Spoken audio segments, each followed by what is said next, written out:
안녕하세요. 승리한상 가족 여러분, 그리고 강성성경연구원 여러분, 오늘은 베드로전서 2장 11절에서 17절 말씀을 그리스도인은 모범적인 사회생활을 해야 한다라는 제목으로 함께 말씀을 나누도록 하겠습니다. 자, 11절 말씀부터 함께 나눠봅시다. 사랑하는 자들아 라고 얘기합니다. 지금 성도들에게 사랑하는 자들이라고 얘기하면서 그들이 그리스도의 사랑 안에서, 소망 안에서, 믿음 안에서 어떻게 하나님 백성됨을 설명했습니다. 그리고 그 안에서 우리가 맡은 사명이 바로 제사장으로서, 선지자로서, 왕으로서 하나님의 기이한 덕을 선포하는 사명을 가진 자임을 얘기했습니다. 그리고 나서 이 세상에 대해서 우리가 어떤 태도를 취해야 되는지를 가르쳐 줍니다. 왜 그러냐면 지금 이 베드로전서의 말씀을 줄 때의 상황이 무엇이냐면 우리 성도들이 핍박 가운데 있을 때입니다. 특히 이 핍박의 대상이 누구였냐면 자유민들이 아니라 노예들이 많았습니다.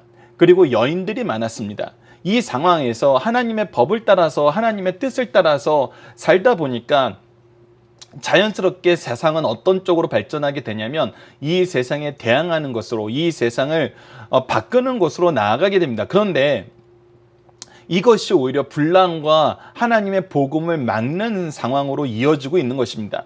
그래서 우리의 본질을 먼저 설명해 주고, 우리가 예수 그리스도의 은혜 안에서 어떻게 하나님의 백성 되었는지, 우리에게 산 소망이 무엇인지, 믿음의 거룩함이 무엇인지, 하나님이 우리에게 주시는 정말 승리가 무엇인지, 영광이 무엇인지를 기억하게 한 다음에 다시 사랑하는 자들아 라고 부르면서, 하나님의 사랑 안에 있는 자들아 라고 부르면서 우리의 본질이 무엇이라고 얘기하냐면 거류민과 나그네라고 다시 한번 얘기합니다. 우리가 거류민과 나그네 되었다는 것은 이 세상에 소속됐다는 것이 아니에요. 이 세상의 것을 소유하기 위해서 이 땅에 있다는 것이 아닙니다. 우리는 하나님의 나라를 소유한 사람이고 하나님 나라로 사람들이 이끄는 사명을 가지고 있어요. 그래서 이 땅의 것이 중요한 것이 아니라 하나님의 것이 중요해요. 우리가 이 땅에서 얻고자 하는 것은 오직 하나님께 나아가는 길을 사람들에게 보여주는 거예요. 그것이 바로 예수 그리스도거든요. 자, 그래서 거류민과 나그네 된 너희의 정체성을 가지고 이제 너희들을 권면하는 내용이 무엇이냐면 영혼을 거슬러 싸우는 육체의 정욕을 제어하라.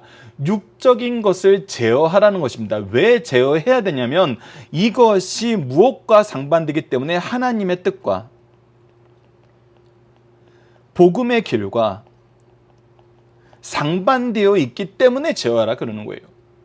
우리가 무엇이 이 뜻, 하나님의 뜻과 복음의 길과 상반되는지 아래에서 한번 보도록 하겠습니다. 12절 말씀 봅시다. 너희가 이방인 중에서 행실을 선하게 가져.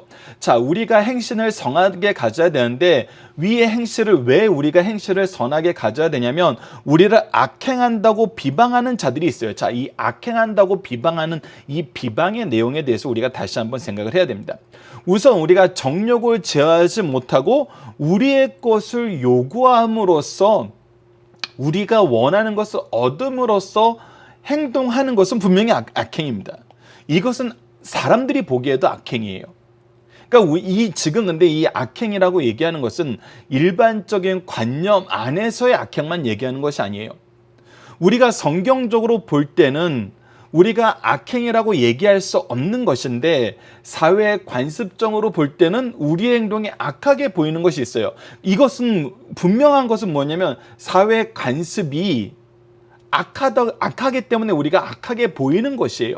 다시 한번 강조하지만 이 말씀의 배경에서 이 노예 제도에 관하여 여인들에 대해서 천시하는 그런 제도에 관하여 이 안에서 성경적인 하나님이 주신 인권적인 관계를 보고 우리가 하나님의 형상으로서 이 땅에서 삶의 모습을 보고 우리에게 주어진 소망의 모습을 보면은 우리가 사람을 그렇게 대할 수가 없어요. 그런데 이 세상은 사람을 악하게 대하고 있거든요. 자신들의 이익을 위해서는 다른 나라를 침략하는 거, 다른 사람의 인권을 소유하는 거, 이 노예 제도라는 거, 이것은 악행이에요. 근데 이 악행적인 관점에서 그들이 우리를 보고 있다는 거예요. 그러니까 그들의 악행적인 관점이 그들에게는 선한 관점이 된다는 거예요. 그들의 일반적인 보편적인 생각이라는 거예요. 그래서 이 관점에서 우리를 비방하는 사람들이 있는다는 거예요. 우리가 잘 봐야 됩니다. 현대 사회에도 이런 것이 분명히 있습니다. 우리가 성경적으로 볼 때는 너무나 악한 것이에요. 용납할 수 없는 것들이에요. 근데 이 사회의 시스템과 사고의 흐름이 그쪽으로 가고 있어요. 그래서 우리는 아무것도 안 하고 우리는 그냥 여전히 하나님의 뜻을 준행하며 사는데 우리를 악행한다고 비방하는 사람들이 있어요. 이럴 때에도 우리는 그들을 향한 행실, 그들을 향한 행실을 어떻게 가져야 된다? 선하게 가져야 된다. 이 그들을 향한 행실의 선한 그 기준이 뭐고 그 모습에 확실한 설명을 해준 분이 누굽니까? 바로 예수님이시죠.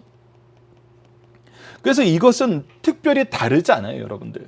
이 세상이 예수 그리스도를 거절했을 때, 하나님의 뜻을 거절했을 때, 복음의 길을 거절했을 때 예수님은 그들을 향하여 끊임없이 사랑, 끝까지 인내, 끝까지 소망, 이 내용으로 우리를 대하셨어요.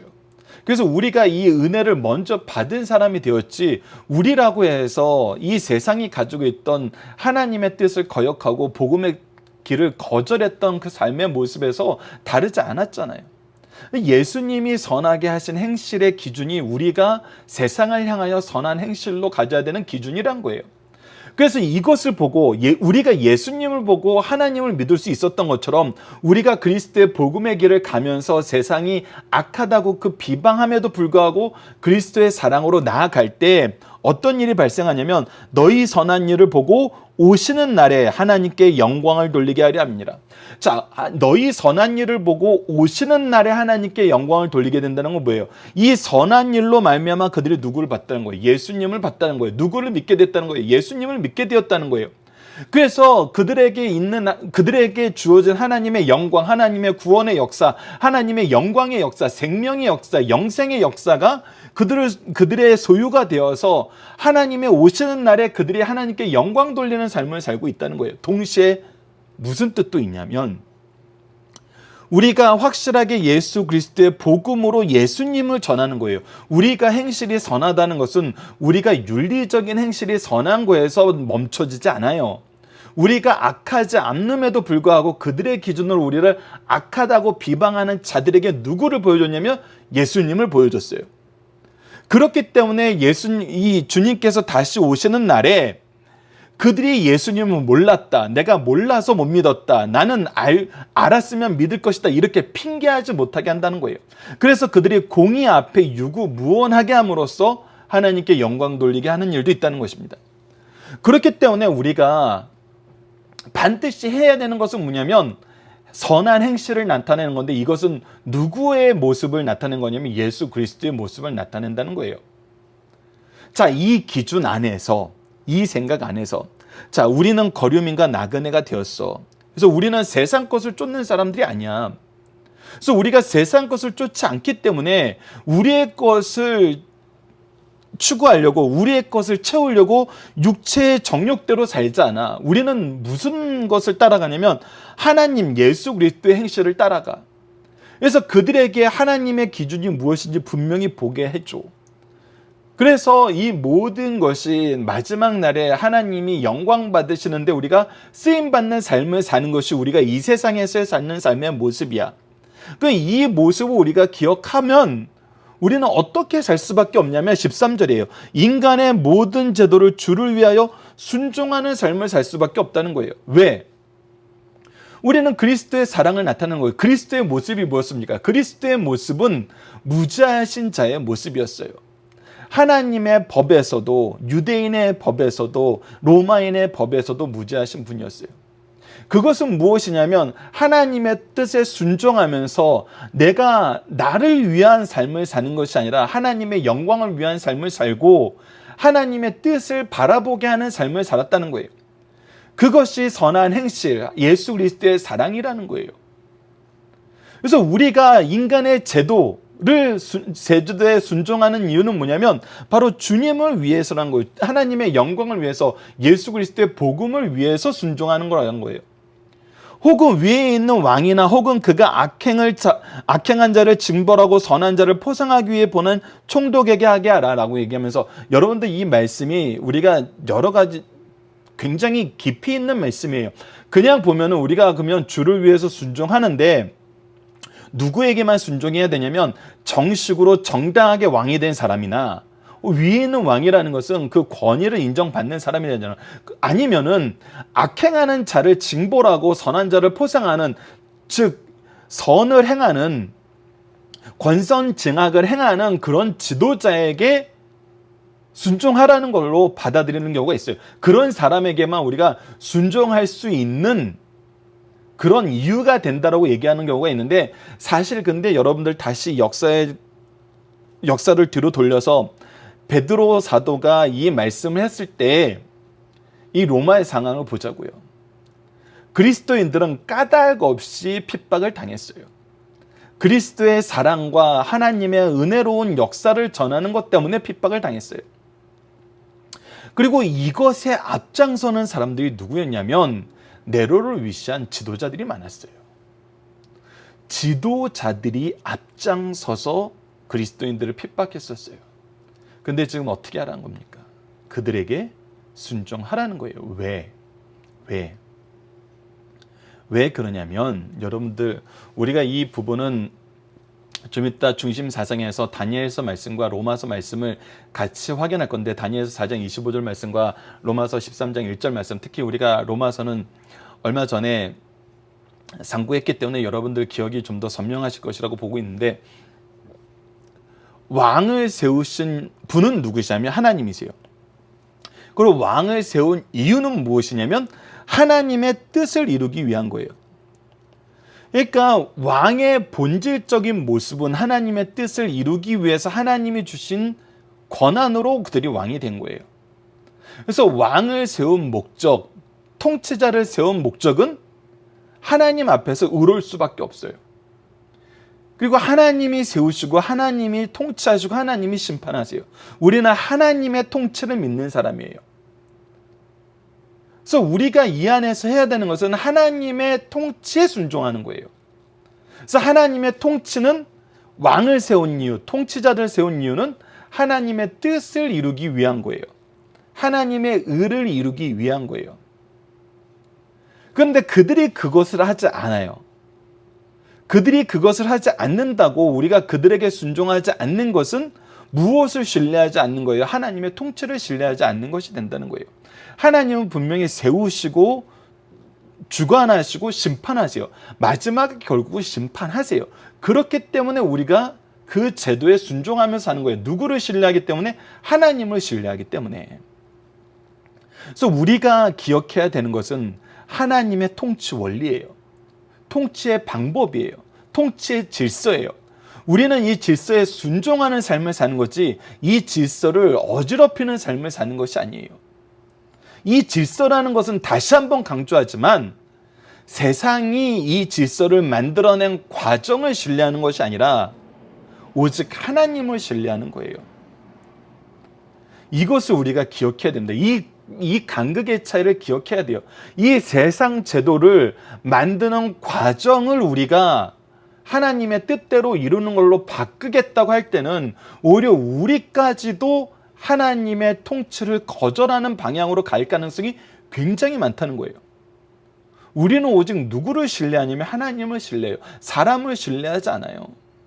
사람을 신뢰하면 사람의 방법을 따라야죠.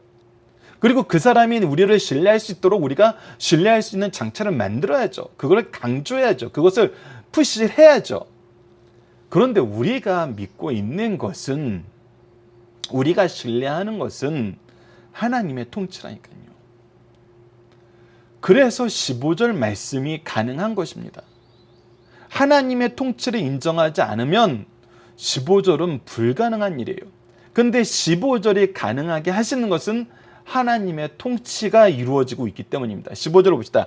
그 선행으로 어리석은 사람들의 무식한 말을 막으시는 것이라. 자, 보십시오. 선행이 어리석은 사람들의 무식한 말을 막습니까? 여러분, 현대 사회를 보세요. 현대 사회 뉴스들을 보세요. 어리석은 자들의 무식한 말, 가짜 뉴스들, 어리석은 주장들, 폭력적인 주장들이 선행으로 막혀요? 전혀 막히는 것 같지 않죠. 세상의 방법으로는 이것이 막히지 않아요. 근데 여러분, 역사를 좀 더 포괄적으로 보세요. 하나님의 통치를 신뢰하는 자세로 보세요. 이 모든 것이 하나님의 뜻대로 이루어짐을 우리가 알게 돼요. 그것의 증거가 되는 것이 뭐냐면 복음의 확장이 여전히 이루어지고 있다는 거예요. 복음을 신뢰하는 것이 참된 신뢰이고, 복음 안에서 갖는 소망이 참된 소망이고, 복음을 통해서 우리에게 주신 믿음이 거룩한 믿음이고, 이 복음을 통한 승리가 참된 승리라는 것은 우리를 통해서 끊임없이 하나님이 이 세상에 증명시켜주고 있다는 거예요. 그래서 우리가 그리스도의 길을 따르는 이 선행이 오히려 그들을 유구무원하게 만든다는 거예요. 다시 한번 강조하지만 12절의 뜻은 무엇이라고요? 우리를 통해서 그들이 예수 그리스도를 믿고 하나님의 영광에 들어가서 하나님을 찬양한 것도 되지만, 우리가 전한 그리스도의 복음 때문에 그들이 하나님의 심판대에 유구무원하게 만듦으로써 하나님의 공의의 선포의 통로가 되는 것이 바로 우리의 선한 행실이란 거예요. 그리스도의 복음의 길이란 거예요. 그래서 이 선한 행실은 결국은 무식한 말을 막을 수밖에 없어요. 이것이 하나님이 정해놓은 질서예요. 그래서 16절을 보면 너희는 자유가 있으나, 그래서 우리에겐 자유가 있어요. 근데 이 자유가 무엇이냐면 자유로 악을 가리는 데 쓰지 말고, 이 자유가 우리가 악을 행하고 악을 안 행한 것처럼 쓰는데 쓰지 말고, 우리가 악을 행하고 하나님이 다 용서해 주실 거야 라고 얘기하면서 악을 가리는 데 쓰는 것이 아니라 오직 하나님의 종과 같이 하라는 거예요. 하나님의 뜻을 행하는데 우리가 자유로운 거예요. 자, 여러분, 이것은 우리가 인간이 타락했다는 증거를 보여주는데, 우리가 자유가 있다라고 얘기할 때는 어떤 자유를 생각합니까? 죄를 지을 수 있는 자유로 자연스럽게 우리의 방향이 나아가요. 이 질서를 무너뜨리는 자유로 자연스럽게 나아가요. 우리가 생각하는 것이 옳다라고 여기는 것으로 자연스럽게 넘어가요. 그러니까 우리 중심으로 이 자유를 해석해요. 그게 인간의 자유의지가 타락한 증거예요. 근데 우리가 하나님 안에서 자유라는 것은 무엇이냐면 하나님 중심으로 모든 것을 생각하게 하는 자유예요. 하나님의 종으로서 사는 것이 오히려 행복하고 즐거운 자유예요. 이것이 하나님이 원래 사람을 창조하시고 주셨던 자유거든요. 하나님과 함께하는 게 즐거운 자유, 하나님의 일꾼으로서 일하는 것이 즐거운 자유, 하나님의 통치를 이 세상에 전하는 것이 즐거운 자유예요. 그래서 이 자유는 필연적으로 어떤 열매를 맺냐면 무사람을 공경하게 돼요. 하나님의 형상으로 만든 자유로 하나님의 창조물로서 공경하게 돼요. 그 안에서 형제를 사랑하게 돼요. 우리가 줄 것은 사랑 외에는 없다는 거예요. 예수 그리스도에게서 우리에게 주신 것이 사랑이고, 하나님이 우리에게 보여준 것이 삼위일체 하나님의 사랑의 결정체인 구속사였어요.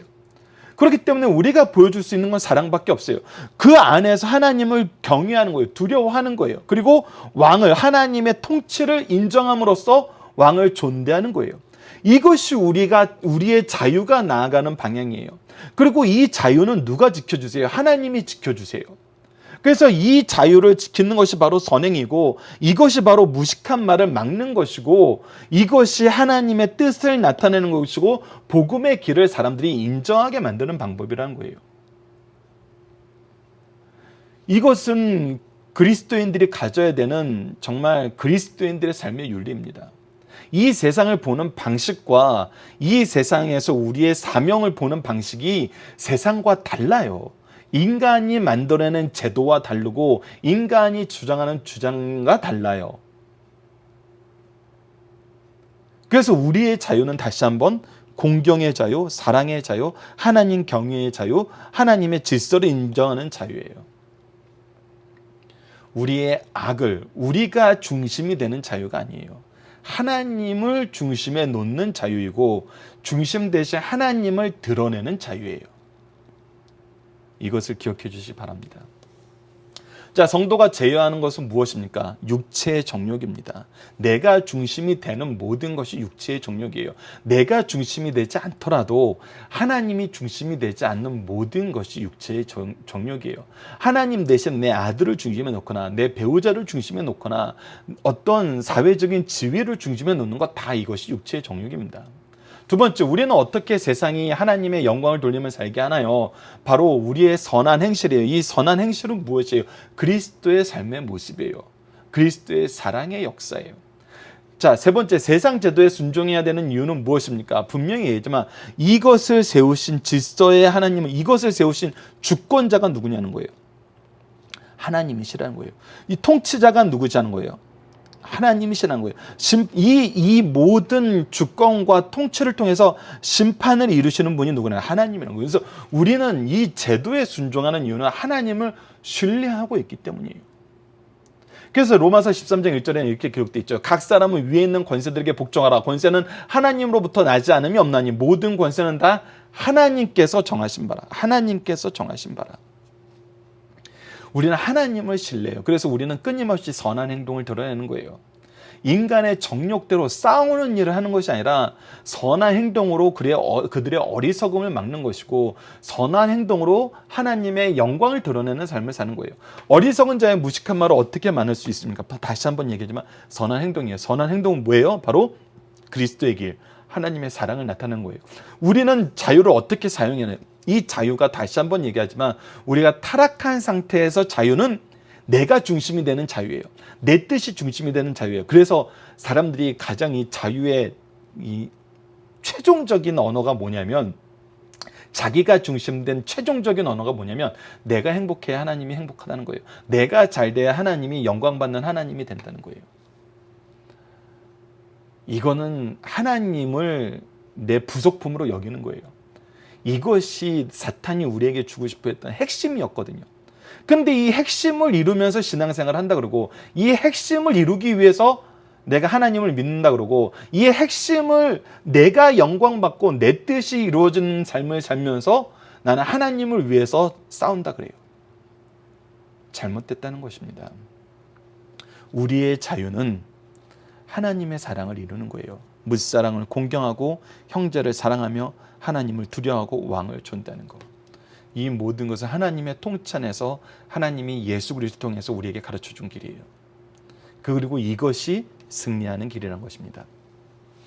본문의 중심 생각해 봅시다. 성도는 택하신 족속, 왕 같은 제사장, 거룩한 나라, 그의 소유가 된 백성입니다. 이런 고귀한 신분을 생각하다 보면 우리는 스스로 은하수 저 멀리 사는 사람으로 착각하기 쉬워요. 우리가 고차원적인 사람으로 우리 스스로를 꾸미기 좋아한다는 거예요. 그러나 이와 같은 고귀한 신분을 가진 성도들의 현 주소는 거류민과 나그네예요. 이것을 우리가 기억해야 돼요. 우리는 하나님의 족속, 제사장, 거룩한 나라, 그의 소유된 백성이에요. 그러나 우리는 거류민과 나그네예요. 그러면서 우리는 각자가 속한 국가의 일원이며 직장의 일꾼이에요. 또한 가정의 구성원으로서 그 의무를 다하며 살아야 하는 자들입니다. 이렇게 우리의 삶은 땅에 뿌리를 내리고 있어요. 그러므로 구체적으로 사회생활을 어떻게 할 것인가를 생각해야 됩니다. 이때 취해야 될 태도를 우리에게 가르쳐주는 것이 바로 이 베드로전서의 말씀이라는 것입니다. 첫째, 성도들은 세상에서 거류민과 나그네들이므로 본분을 잃지 말고, 본분은 거류민과 나그네예요. 언제나 영원한 본향에 돌아갈 것을 염두에 두고 살아야 돼요. 그래서 이 땅의 것을 얻고 차지하고 유지하고 이 땅의 것을 주기 위해서 사는 것이 아니라 저 나라를 주기 위해서, 저 천국을 소유하게 하기 위해서 사는 사람들이라는 거예요. 그래서 이 땅의 모든 것은 우리가 배설물처럼 여길 수도 있고, 이 땅의 모든 것은 하나님의 나라를 계승하기 위해서 아낌없이 사용할 수 있다는 거예요. 둘째, 성도들의 바른 국가관을 가져야 된다는 거예요. 당시에는 박해를 이기지 못해 신앙을 버리거나 무조건 국가 권력에 반항하는 이 양극단이 항상 나타나요. 이 핍박의 시대에는 이 양극단이 나타나요. 핍박은 우리를 갈라놓는 역할을 하거든요. 하지만 참된 소망을 가진 사람들, 바른 믿음을 소유한 사람들, 하나님의 사랑을 아는 사람들은 갈라지는 것이 아니라 하나가 돼요. 무엇으로 하나가 됩니까? 바로 예수 그리스도의 사랑으로, 예수 그리스도의 사랑을 나타내는 것으로, 착한 행실을 나타내는 것으로 하나가 된다는 거예요. 하지만 이러한 때에도 양극의 태도를 경계하고 신앙을 견제하며 박해를 감수할 것을 권고함으로 국가에 대한 국민의 의무를 다할 것을 권고하고 있습니다. 왜 그러냐면 하나님의 뜻을 순종하다 보면 이 세상 권력에 순종할 수밖에 없어요. 물론 그 간극도 분명히 있어요. 그 간극은 우리가 뒤에서 중심사에서 볼 것입니다. 셋째, 당시 로마 사회는 노예의 수가 자유민보다 4배는 많았어요. 이 노예들이 교회로 밀려왔고, 그중 어떤 종들은 주 안에서 주인과 종의 구분이 없다고 믿었어요. 실제로 예배 드릴 때 오히려 이 역전 현상도 일어났어요. 오히려 종들이 교회 리더가 되는 경우도 있었어요. 근데 이것을 이제 사회로 확대하고 싶은 생각이 당연히 들게 되겠죠. 그런 이유로 주인에게 불순종하며 명령에 불복함으로 교회 밖에 구실이 되죠. 그러나 이것은 오히려 교회를 미워하고 하나님을 보지 못하는 장애가 될 뿐이었어요. 베드로 사도는 종들에게 주인에게 순복할 것을 권하면서 그 본으로 그리스도의 고난을 들고 있습니다. 그래서 우리가 봐야 되는 것은 무엇이냐면 우리가 하나님을 드러내는 것이 목적이고 그들로 하여금 하나님을 보게 만들고 예수 그리스도의 복음을 보게 하는 게 목적이지 하나님의 통치가 우리를 통해서 그들에게 억지로 주입되는 것이 아니란 거예요. 하나님의 통치는 하나님이 이루세요. 이 간극을 우리가 분명히 알아야 돼요. 우리는 그의 택하신 족속이고 왕 같은 제사장이고 거룩한 나라고 그의 소유된 백성이에요. 그래서 우리는 우리 삶 자체가 하나님의 백성됨을 선언하고 제사장으로서의 삶을 살게 만들어요. 우리의 죄를 먼저 고백하고 그들의 죄를 우리가 책임지는 자세로 사는 삶을 사는 것이 우리가 재판관이 되고 우리가 어떤 피스톤이 돼서 그들을 깨부시는 삶을 사는 것이 아니에요. 이 간격을 우리가 분명히 알아야 돼요. 그들을 부수시고 그들을 심판하시는 분은 하나님이세요. 그래서 이 간격을 분명히 우리가 알아야 된다는 겁니다. 넷째, 교회는 처음부터 여신도가 많았고 그중에 믿지 않는 남편을 가진 여신도들이 있었습니다. 이런 과정에서 신앙과 가정의 생활의 조화는 늘 문제로 따라다녔어요. 이때 베드로 사도는 아내들에게 순종의 의미를 밝히며 순종을 요구하고 동시에 남편들에게도 아내를 귀하게 대우할 것을 권면하고 있습니다.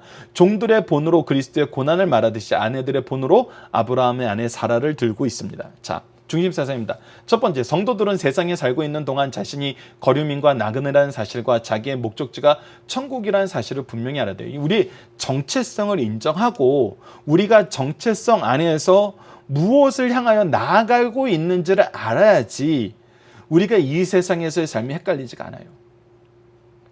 우리가 가지고 있는 모든 것은 그리스도의 복음을 위해서 우리에게 잠시 맡긴 것이에요. 우리에게 주어진 상급과 최종 목적지는 천국이에요. 우리는 이 땅에서 나그네처럼 살아요. 이 땅에서 내 성을 쌓기 위해서 사는 것이 아니에요. 내 영역을 확보하기 위해서 사는 삶이 아니에요. 오직 그리스도의 복음으로 확장되는 삶을 살아요. 확장된다는 것은 내 것이 확장되어 나가야 되는데 쓰임을 받아야 된다는 거예요. 나의 시간과 재능과 물질이 이 확장을 위해서 쓰임 받는 것이지 내 것을 쌓기 위해서, 내 것을 더 높이기 위해서, 내 것을 보호하기 위해서 성벽을 쌓기 위해서 쓰는 것이 아니라는 거예요. 이것을 우리가 분명히 알아야 돼요. 교회도 마찬가지입니다. 교회도 우리가 교회라는 어떤 성벽을 쌓아서 우리가 보호받기 위해서 우리의 삶의 질을 이 세상에서 더욱 높이, 그래서 우리가 교회라는 것을 어떤 피라미드, 이 사회 구조의 피라미드의 정점에 놓으려는 삶을 살아서는 안 돼요. 그것은 우리가 정점에 놓으려고 해서 놓아지는 것이 아니라 하나님이 교회를 통해서 통치하기 때문에 하나님에 의해서 그렇게 나타나고 증명되고 결국은 그것이 옳은 것인지 사람들이 분명히 보게 만드시는 것이지 우리가 스스로 이 정점으로, 피라미드의 정점으로 교회를 놓는 것은 아니라는 것입니다. 피라미드의 정점으로서의 교회를 생각하면서 하나님의 통치를 동일시하는 사람들이 항상 이 목적에서 벗어난 삶의 모습을 보여줘요. 자, 두 번째, 성도들도 지상국가의 국민된 이상 국민의 의무를 다해야 하며 특히 하나님 말씀에 위배되지 않는 국가의 법은 성도들이 솔선수범하여 지켜야 된다는 것입니다. 국가의 법은 여러분들 현대민주주의 사회에서는 정말 해석의 다양성이 있어요. 그래서 이 해석의 다양성으로 이것을 이 세상의 법적인 용어로 어떤 관념적인 용어로 어떤 사회적인 용어로 계속 해석하려는 사람들이 있어요. 근데 여러분들 분명히 알아야 되는 것은 세상의 법의 해석은 항상 변할 수밖에 없어요. 왜? 사회 환경이 변해요. 인식이 변해요. 사람들의 상식이 변해요. 그러면 법이 따라 변해야 돼요. 그래야지 사람들에게 이것이 합리적인 법으로 인식이 되고 받아들여지고 수용이 되고 질서로서의 기능을 할 수 있으니까. 그래서 세상 법적으로 우리가 지금 현재 우리의 의무를 해석해서는 항상 변해요. 그리고 세상 법적으로 해석하기 위해서 우리는 무엇을 해야 되냐면 우리가 여기에 영향을 주기 위해서 이익 집단으로서 정치적인 행위를 해야 돼요. 이것이 현대 사회에서 교회가 정치적인 역할을 해야 된다는 사람들의 주장이에요. 근데 여러분도 우리는 세상 정치를, 세상의 법을 사회 인식이나 사람들의 생각의 틀에서 해석하지 않잖아요. 오직 누구의 관점, 누구의 명령 안에서 이것을 해석해요. 하나님의 관점, 하나님의 명령 안에서 해석해요. 그것을 보여주는 것이 바로 다니엘서 4장 25절과 로마서 13장 1절입니다. 다시 한번 이 말씀을 봅시다. 다니엘서 4장 25절. 왕이 사람에게 쫓겨나서 들짐승과 함께 살며 소처럼 풀을 먹으며 하늘 이슬에 젖을 것이요 이와 같이 7대를 지낼 것이라. 바로 느부갓네살에게 하나님의 말씀이 임했을 때 다니엘이 이 말씀에 대한 해석을 해주는 것이죠. 그때 지극히 높으신 이가 사람의 나라를 다스리시며 자기의 뜻대로 그것을 누구에게든지 주시는 줄 아시리라. 하나님은 결국 사람들에게 무엇을 가르쳐 주냐면 이 세상의 통치는 하나님의 뜻 안에 있다는 것을 가르쳐 주신다는 거예요. 사람들의 생각이나 사람들의 어떤 관습이나 사람들의 여론에 의해서 만들어진 법이 절대 하나님의 질서를 깨뜨릴 수 없다는 거예요. 그래서 우리는 무엇에 순종하는 삶을 사냐면 하나님의 뜻에 순종하는 삶을 살게 하시고 그것을 증명해 주시는 분은 하나님이시라는 거예요. 그래서 우리의 선행이 그들의 어리석음을 막는 것이 되는 거예요. 로마서 13장 1절 다시 한번 봅시다. 각 사람 위에 있는 권세들에게 복종하라. 권세는 하나님으로부터 나지 않음이 없나니 모든 권세는 다 하나님께서 정하신 바라라고 얘기하고 있습니다. 다시 한번 기억합시다. 우리는 사회 정치적 관점에서 이 세상을 보는 것이 아니에요. 사회 경제적 정치적 관점에서 이 세상을 보는 것이 아니에요. 하나님의 진리의 관점, 하나님의 뜻의 관점, 복음의 관점에서 이 세상을 보는 거예요. 우리가 세상을 대할 때도 하나님의 질서 안에서 하나님의 뜻을 따라서 하나님의 방법으로 대하는 거예요. 자, 3번. 그래서 그리스도의 자유란 국법을 초월한 자유가 아닙니다. 여기에 저는 한마디 더 붙이고 싶어요. 그리스도의 자유란 국법에서 허락한 자유가 아니에요. 여러분도 국법에서는 정치적, 경제적, 사회적 이 부분에 대해서 우리에게 허락된 부분이 많아요. 그래서 교회가 이 부분에 힘을 합쳐서 한 목소리로 나가야 된다는 주장이 많을 수 있어요. 근데 여러분들 오늘 본문 말씀에서 우리에게 주어진 자유는 무엇입니까? 바로 하나님의 뜻을 따르는 자유예요. 하나님의 통치를 인정하는 자유예요. 그래서 사람을 공경하고 성도를 사랑하고 하나님을 두려워하고 세상 왕에게 순종하는 거예요. 이 안에서 우리가 하나님의 사랑을 드러내는 삶을 사는 거예요. 이 질서를 지키면서 하나님의 사랑을 드러낼 때 그것이 그들에게 선행으로 인식이 돼요. 우리가 우리의 뜻이 중심이 되어서 우리의 뜻을 관철시키기 위해서 세상 정욕적인 방식으로 우리가 이 일을 행한다 그랬을 때 누구도 우리에게 선하다는 평가를 안 해요. 우리가 현대 사회에서 우리가 소위 말하는 종교적인 문제에 대한 정치적인 참여라고 얘기하는 방법 안에서도 오늘 본문 말씀과 우리가 비교해서 봐야 될 부분이 많습니다. 우리는 세상이 허락하는 틀 안에서 이 말씀을 지키는 것이 아니라 이 말씀 안에서 세상에게 하나님의 통치를 보여주는 삶을 사는 거예요. 무엇이 더 넓은 모습이고 무엇이 더 핵심적인 가치인지를 우리가 알아야 돼요. 본말이 전도되면은 절대 우리의 선행은 그들에게 드러나지 않고 오늘 본문 말씀의 기초에서 볼 때도 그런 선행은 선행이 아닌 것입니다. 자, 선한 일을 보고 하나님께 영광을 돌린다는 것은 무엇입니까? 바로 하나님을 인정하게 만든다는 거예요. 하나님의 뜻을 보게 만든다는 거예요. 오직 예수 그리스도를 바라보게 만든다는 것입니다. 예수 그리스도의 길이 무엇이었는지 다시 한번 생각합시다. 그리스도인들이 세상을 변화시키는 방법은 무엇이었나요? 우리가 교회사에서 성경 안에서 분명히 드러납니다. 우리가 하나님의 공의와 정의를 실천하고자 할 때 하나님께 예배드리는 삶이 우리의 인생의 최고의 목적이 되었을 때 그랬을 때 우리는 세상을 변화시키는데 하나님이 우리를 사용하셨어요. 그래서 그리스도인들이 세상을 변화시키는 방법이라는 것은 사실 존재하지 않아요. 사실 존재하는 것은 하나님이 세상을 변화시킬 때 그리스도인들을 사용하시는 방법만 나와요. 여러분은 이것을 분명히 기억해야 됩니다. 이 문제는 여러분 사실 함정 문제예요. 그리스도인들이 세상을 변화시키는 방법이 무엇입니까? 라고 하면 또 우리는 세상적인 관점에서 이것을 봐요. 근데 여러분들 그리스도인들이 세상을 변화시키는 방법이란 건 존재하지 않아요. 하나님이 세상을 변화시키는데 그리스도인들을 사용하는 방법만 있어요. 다시 한번 봅시다. 하나님이 세상을 변화시키는데 그리스도인들을 사용하시는 방법만 있어요. 그래서 우리는 이것을 현대사회에 어떻게 실천할 수 있나요? 우리는 무엇에 충성해야 돼요? 하나님의 뜻, 하나님의 말씀, 하나님의 명령에